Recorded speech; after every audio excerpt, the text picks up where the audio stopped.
By-election in Kenya. What should be moments of democratic expression have slowly turned into something else. For some counties, these elections have become battlefield. Tense, chaotic, and unpredictable.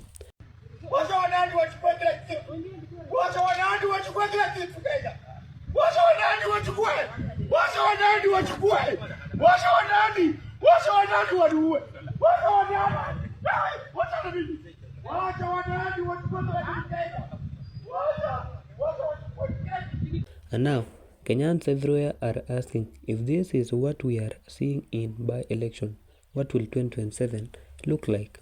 If this is what we will be waiting for in 2027, you are mistaken. Actually, I am tired of reporting this chaos. This is chaos. This is confusion. This is, I don't know how to call it. Now, let's start from here. If this is the new law of calling, and if this is what we will be calling an election going forward, why were we castigating Tanzania? Why were we saying Tanzania is so behind in terms of an election? Well, then hii yetu yenye kombele, sisi wenye tukombele kuliko wa Tanzania. These elections, actually by elections, how in front or progressive are they from whatever we saw in Tanzania? Actually, I want you to understand this, that whatever you have seen today, maybe that is just a template of what exactly will happen in 2027 and even more. Because these elections, as we can see, they are not being managed well. They are being infiltrated from every direction by people you didn't even expect. No, this we can't set a new law at that bar, that's an election. No, and I'm telling you the truth. If you whatever you have seen today, 2027, even more. Well, if they think this is normal, they are mistaken. The Mbeere North by-election, tension rose quickly and dramatically. A Democratic Party representative, Justin Muturi, suddenly found himself at the center of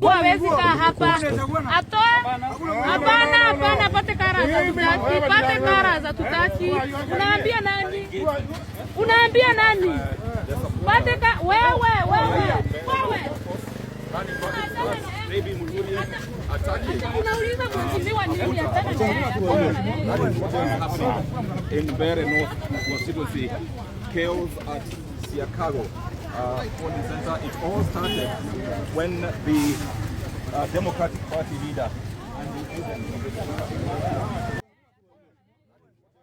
him and his supporters kicked out an agent not for misconduct, not for interference, but because of the color of the jacket.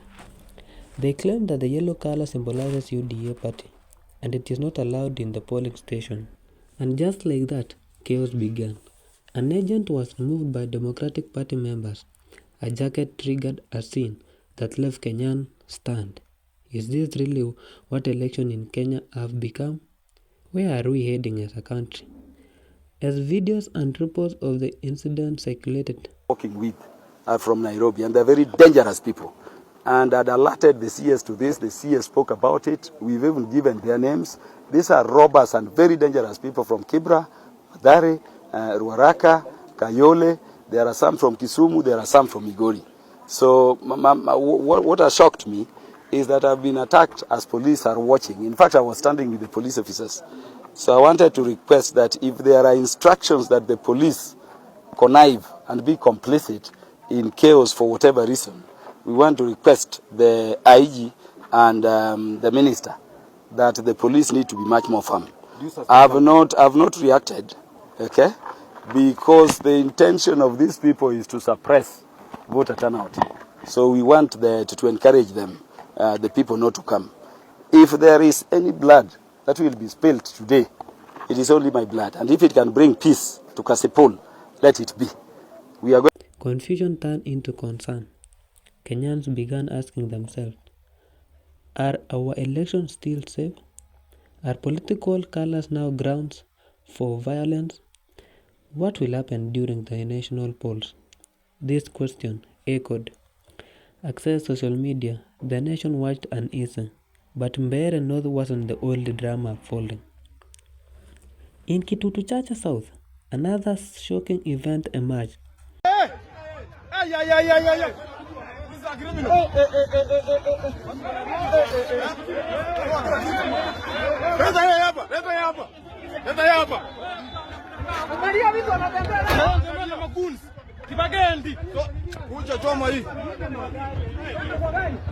A member of parliament, Anthony Kibagendi, was reportedly arrested with 100 djembe sticks, a discovery that intensified fear among voters and leaders in the government like of speakers of National Assembly. I've come to my station Namahele in Chwele Kapchai ward to exercise my civic duty of voting, which I have done. As you are aware, these by-elections are going on across the country from Magarini at the coast all the way to Nyanza, to here, to Northeastern. And I just want to encourage Kenyans in those electoral areas to turn up and exercise their duty to vote for candidates of their choice. I want to encourage the security agencies to ensure sufficient security is provided in every polling area to enable people to vote freely and have their choices elected to represent them. I want to assure those voting in this electoral area that from the agencies I've talked to, there is sufficient security deployed and people should not act in any fear. They should go and vote and go home to wait for the results that will be announced after tallying. This is after the stations are closed at 5. And I wish the best candidate to win. I have been informed in this particular station that there are few hiccups being caused by the fingerprints not responding to the kits. But there's an alternative mechanism where there is a hitch with fingerprints. The presiding officer is obligated under the law to fill a form. As long as the voter has an ID that is able to identify you, they fill a form to record that the KIMS kit did not capture the data of this particular voter, but is a legitimate registered voter with an ID and identifiable, so they must be assisted to vote. I'm told most of the cases are our elderly women. I believe because of hard labor on farms, they always erode the grooves of the fingerprints. People who work in quarries, people who work on heavy farm work, have those challenges across the country, and we need to have a mechanism where they are easily assisted to exercise their duty. Has raised the alarm, calling officers to protect voters and ensure safety at the polling stations, because when weapons begin to surface around elections, the stakes ride dangerously high. What does this mean for Kenya's future? Events like this point a troubling picture. By-elections meant to be peaceful, procedural, and democratic now resemble scenes of intimidation and confrontation. IBC has given ballot papers to government agencies that have been pre-marked, and the officers in civilian, their work is to figure out how to get the pre-marked ballots into the ballot box. In Bere, for example, Bere North, 15,000 pre-marked ballots are being distributed now in a hotel 2 kilometers from Ebu town, where Kindiki is supervising. And these officers have been instructed to go to the polling stations, some pretending to be agents, others to be observers, others to be keeping security. And the plan in Bere North is that 1,500 gangsters from Kayole and Gekambura in Kikuyu are in Bere.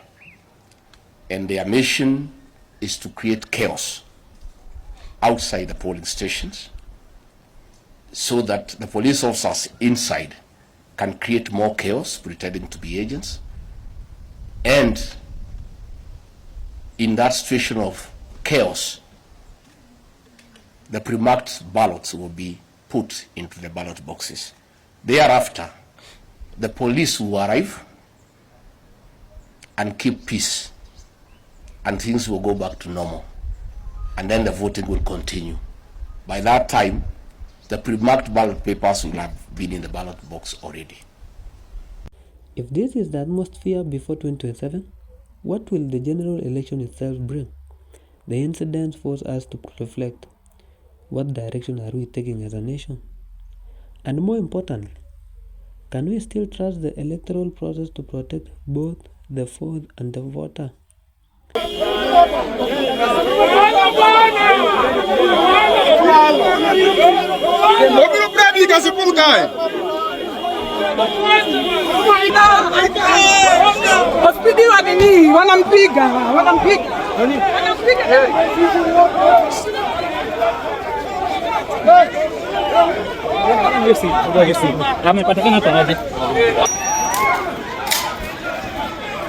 Piga risasi wewe.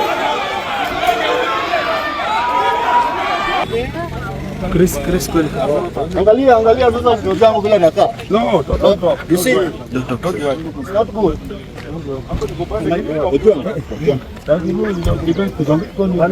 As a citizen, one thing is clear. We must stay alert. We must stay informed. And above all, we must protect our democracy before it slips through our fingers. Comment, like and subscribe for more stories that matters.